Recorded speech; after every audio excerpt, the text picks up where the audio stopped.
If you're in fitness sales, you know one of the hardest parts of selling is overcoming client objections.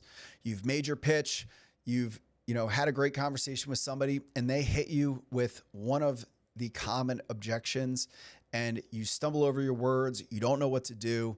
And in this episode, I want to teach you the exact framework that I use to navigate objections in fitness sales. So let's get into it.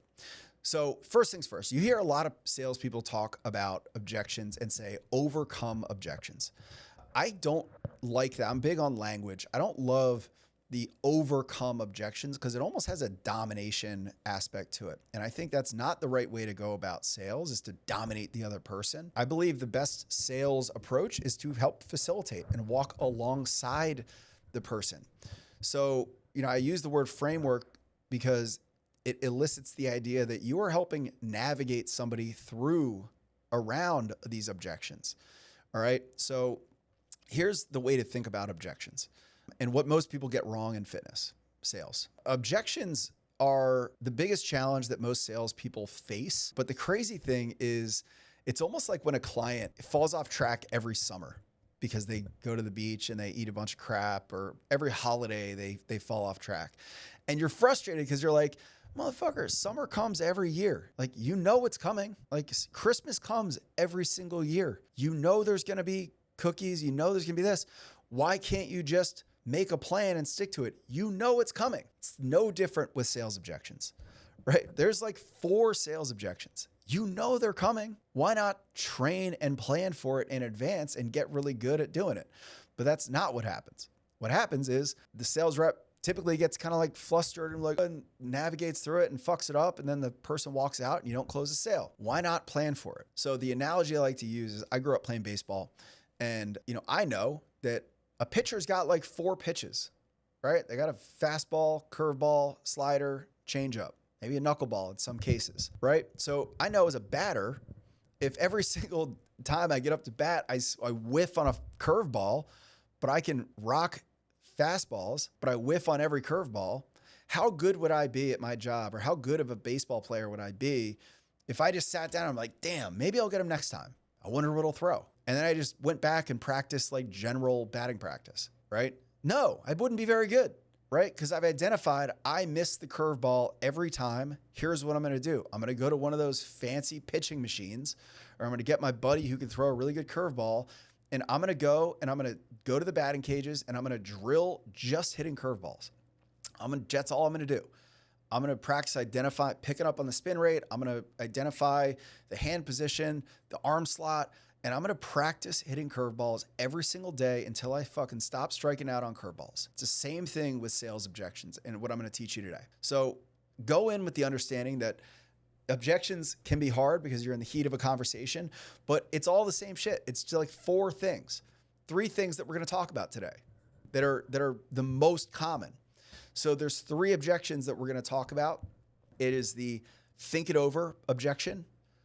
So they need to think about it.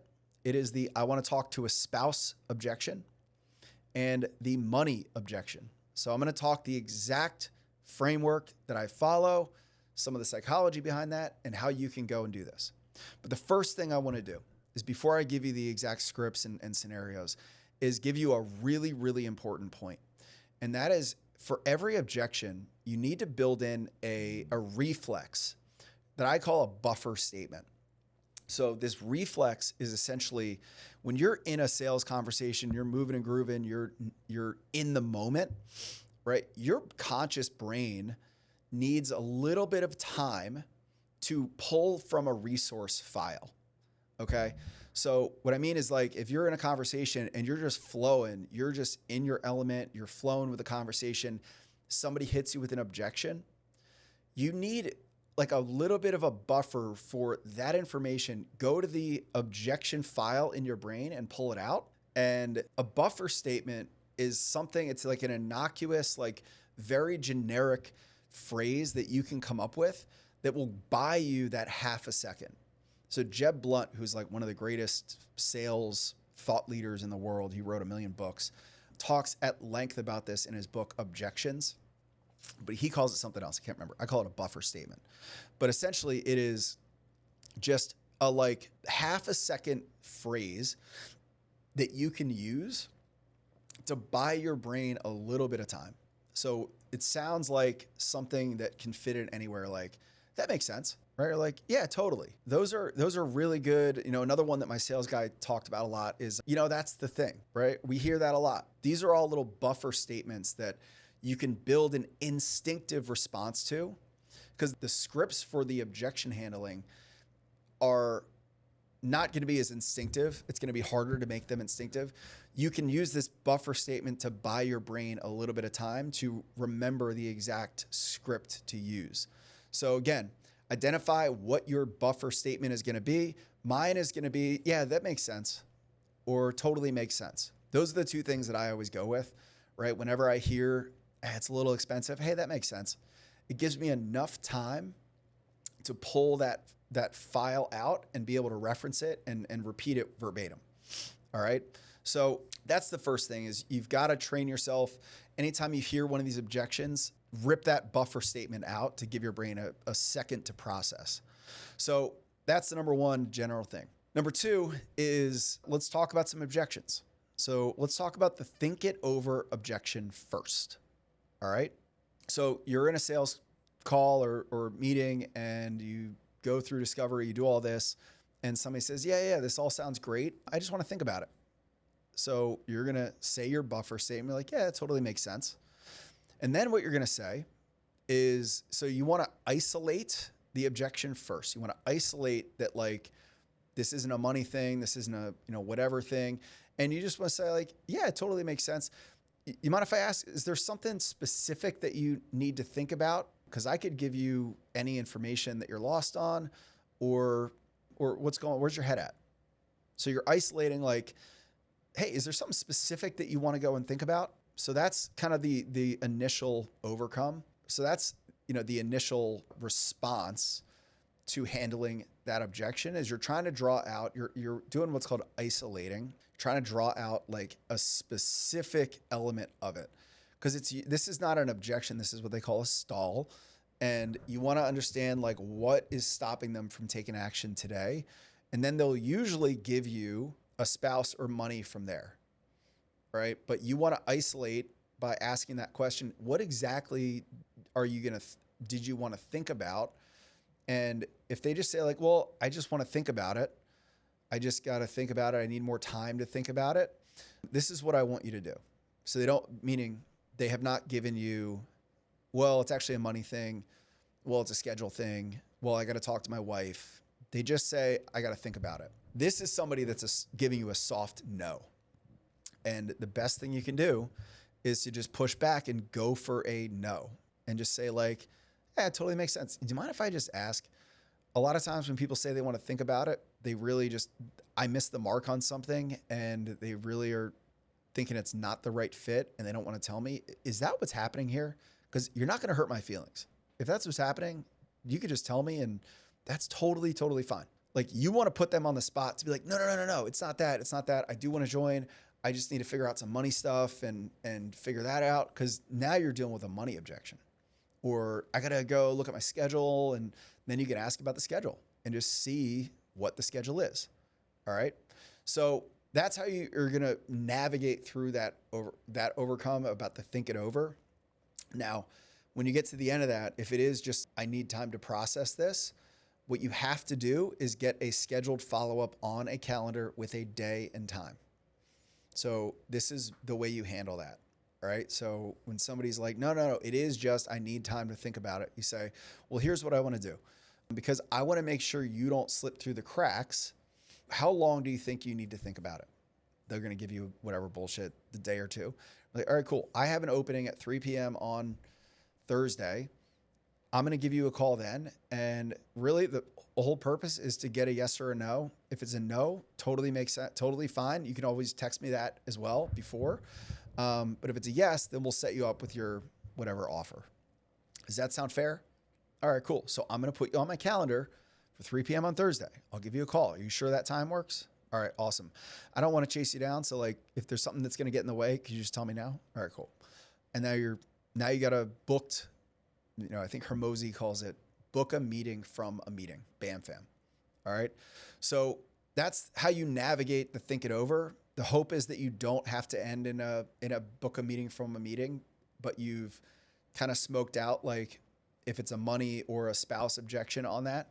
But again, just to reiterate that script is, hey, you mind if I ask what exactly do you need to think about? Was there something that we missed the mark on that you're confused about? And then if they push back again and say, no, I just need to think about it, you are pushing for a no and just trying to smoke that out and saying, hey, you mind if I just ask, like, a lot of times when people tell me that, it's really just we missed the mark on something and they're not interested. Is that what's happening here? Because that's totally fine if you're not interested, right? And if they give you a no, like that's not it, then you want to book a meeting. If they give you a yeah, you know what, whatever, you just save yourself a hell of a lot of follow-up. So that's kind of how you're navigating the think it over objection. So you want to drill that. All right. So now the second common objection that we get is the spouse objection. I have to talk to my wife, have to talk to my husband. What the best approach to this one is trying to pre-handle this early on in the call and just be like, hey, when you're doing discovery, be like, oh, hey, like, does your husband know that you're trying to work on your health? Like, is there anything, with your schedule that's going to be a challenge with, navigating that with your husband and your kids? You can kind of smoke that out early on with some good questions. But if you do get to the point where they're like, I got to go home and talk to my husband, to my wife, here's the framework to respond with. Number one is just answer like, oh, cool. That makes sense. Buffer statement. And if you ask, like, what do you think they're going to say about it? And just let them tell you. 99% of the time, they're going to be like, yeah, they're going to say yes. It's just, I just need to run it by them and be like, okay, cool. Is there any questions that you think they might have about it that you're worried about? Or is it a definite yes? And if they're like, no, it's a definite yes, I literally just need to talk to them about it. The next move to go there is one, you've done a good job already. The next thing would be like, well, listen, here's what I want to do just so you don't slip through the cracks. I would love to get this set up for you. I can send you the agreement. I can, get everything locked in. And then if you talk to them and they say no, we would just reverse it, terminate it, and refund it, whatever. I just want to make sure, we can get this all set up before it fills up or the deal goes away. Would that be okay? Right? So that's how you're going to do it. They've just told you, like, this is just logistics, whatever. You give them what's called a risk reversal and say, let's just get you set up. And then you can just refund it if it doesn't work out. And if they push back on that, then you're just going to be like, all right, cool. Well, do you mind if I ask, like, when do you plan on talking to them about it? Tomorrow night? Okay, cool. Well, I've got time on Wednesday. What I can do is I can put you on my calendar at 2 p.m. I would give you a call. If it's a go, we'll just get your agreement set up and we'll get you all good to go. And we'll do it then. If it's a no, just shoot me a message and, we can pull you out. Right. So the spouse one, again, is like, you want to isolate, do you think this is a yes or a no? Is it really a spouse thing? Or again, are they going to say, well, it's actually like a money thing because we can't really afford it? Just to recap that, they're going to say, I got to talk to my husband. You're going to say, okay, that makes sense. You mind if I ask, like, do you think they're going to say yes? Or what do you think they're going to say about the program? And then you're going to ask for specifics. Is there anything specific that they're going to ask you that I could, help arm you with or whatever to tell them? And then if they are all confident that it's going to work out, you're just going to say, well, listen, I'd love to get you set up. And then when you talk to them, if they shut it down, which doesn't sound like that's the case, we could just refund it for you. But otherwise, you're all set. We don't have to worry about chasing you down for another call. Does that sound fair? So that's the spouse one that you're going to go with. And again, there's some tact there. It's a little bit sensitive sometimes with talking to a spouse, but it's a really kind of salesy, pushy way to do that. All right. Because you're kind of like, listen, I want to make sure I don't have to bother you with another call. Let's just take care of it now. And then if it works out, you're all set. No extra steps. Right. So that's a spouse objection. Now let's go to the most difficult, kind of more complex one, the money objection. So this one has a little bit more of like a decision tree around it or like a logic tree. So the money objection is either one of two things. It's either logistical, like the money doesn't exist or I cannot afford it, right? Or I don't have the cash to do this. Or it is a fear objection. And fear has two branches. It is, I am afraid that you are no good as the gym, or I am afraid that I will fail. So with understanding those branches, when somebody says I can't afford it, or it's a money objection, or sorry, they say it's a little out of my budget, it's a little out of my price range, it's more than I was expecting. The first answer is like, totally makes sense. Buffer statement. But then you just want to hit them with, do you mind if I ask, money aside, if we're just take the money out of the picture, is the program in and of itself the right fit? Do you feel like the program and everything we talked about would get you the results that you're looking for? And in this, you would want to reference like, do you think everything I talked about, if you had that, you'd be able to lose the 50 pounds? And again, this is where you're identifying, is it logistics or is it fear? Because if they say, no, the program sounds amazing. I literally just cannot afford it. I overdrew my bank account yesterday. Then you want to say, totally get it. I'll be honest. My goal here is to get you the results that you want. Would it help if we were able to break up this payment into smaller chunks to make it easier for you to digest and offer a payment plan, offer financing? If you're selling a higher ticket thing, financing is a really great thing. A lot of these payment systems have that. So that's the step-by-step with logistics. And again, then literally they might be like, the money doesn't exist. I have terrible credit. I don't have a credit card, whatever. They might just not have the money. And that's a thing that you're just not going to be able to do. And ethically, you probably shouldn't do. You probably shouldn't push back too hard on that. So if it's logistics, it is, hey, money aside, is this program even what you want? And they say yes. Then it is, okay, what if we were able to break this up into smaller chunks and then see if that's going to work for them? And if they can't even do that, it's probably just they literally have no money, right? And they can't do it. So that's logistic branch. Now let's go fear branch. So let's say you say, hey, program, money aside, is the program even like, if you were able to get X, Y, and Z, do you think you'd get the results that you want? And if they say like, I don't know, I just done these things a million times and I just feel like I always sign up for them and I just never get the results that I want and I've done everything and blah, blah, blah. That is a fear-based money objection. So when you have a fear-based money objection, you want to prod a little bit further and wonder, is it us or is it you, right? Are you worried that we're not good, or are you worried that you will not stick to it? All right. So that just sounds like, man, it totally makes sense. You mind if I ask, like, was there something about our program that made you feel like it won't work for you this time? And they'll be like, no, your program looks amazing. It's way better than the other ones and blah, blah, blah. I've just done this and I just always fail. I can never stick to it. Then you just want to drill like, well, remind me like what programs you did before. Oh, you did Orange Theory. You did Jenny Craig, whatever. So then you will just want to pull whatever value prop that you have that they didn't do before. Like if it's accountability, like, hey, well, honestly, all the programs you told me before were missing that accountability piece. Like if you didn't show up, were they calling you? If whatever, that's kind of the whole reason our program it costs what it costs, is like a huge amount of our time is spent making sure that you are showing up. You never feel alone. You're never going to miss a session. I mean, that is the entirety of the accountability side of our program. So with that, do you think if you had somebody showing up to your, not showing up to your house, calling you every single day and making sure that you were checking attendance and, keeping track every step of the way, do you think that might help you?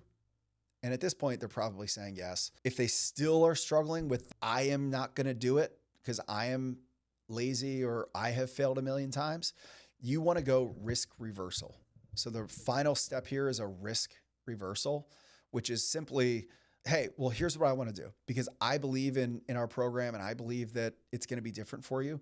Here's what I can do. I want to get you set up for this program. I'm going to give you the first week free for you to test it out and see the difference. And if we don't sell you in that first week, we'll refund your money. But if you come in and you see a difference, well, you're all set up to go and you can finish out with us. And I can promise you that we're going to get you great results. So that's one, is just Netflix trial them. Number two is you just give a money back guarantee. Hey, I would love to do this with you. I believe it's going to be different. I think we can get you the results that you want so much that I'm willing to put a money back guarantee. If you don't do X, Y, and Z and see the results that you want, we'll give you your money back and just say thank you for trying us out. Does that sound fair? Then let's get you signed up. All right. So that's the fear-based, I can't do it because I'm a loser, failure, right? If it's they are worried that we're not good enough, which is the last leg of this money objection, then it is just, is there something about our program that makes you feel like we're not a right fit? And then maybe they'll tell you like, well, I don't know. I feel like I wish I had more accountability or wish I had this, right? Now you can just go back to pitching, parts of the program that solve their problem or overcome their fear that we're not good enough. I'll be honest, if they think that we're not good enough at the end of a sales pitch, you might not have done a good enough job pitching your program, or your program's maybe just not that great. So what's really important with the money thing is the fact that you create a big enough gap between where they are and where they need to be, right? Their current state of health and the ideal outcome. The bigger the gap, the more valuable it becomes. All right. So I've got other episodes about that where it talks about like building the gap and discovery and all that. So those are the overcomes for the 3 most common objections that you're going to find in a fitness sales conversation. Now, again, I'm going to reiterate the most important point. Don't just listen to this episode and go and be like, I learned it, because you didn't learn it. It's like seeing a curveball for the first time and being like, wow, that was cool. Now I know how to hit it. You don't know how to hit it. You got to go practice. You got to go drill. Where most people fall off is they don't treat soft skills like communication skills, like sales skills, the same way they drill hard skills, right? We're all in the fitness industry. If you got a client that has a shitty kettlebell swing and they're like bending at the back and they're doing weird things with their hinge, you're not going to be like, damn, they suck at swings. Like, we shouldn't do that anymore. No, you're going to like break the swing down. You're going to make their feet in the right position. You're going to get their hands, their back tight. You're going to have them drive with the hips. You're going to break the skill down and you're going to teach them piece by piece and have them do rep by rep. And that's exactly how you want to do this. Objections are going to come. They're coming every single day. They're the same 3 to 4 every single time. You can plan for that. Go and plan for it, drill it, practice it. And if you do that, you'll be way better at sales and you'll grow your gym. And I hope that helps. Like and subscribe. Hey guys, thanks for watching. If you like this content, make sure that you like and subscribe to get more of the content that you want to see about growing your fitness business. You can click any of the videos here to see other episodes, but I want to hear from you. So drop some comments into other content that you would like to see.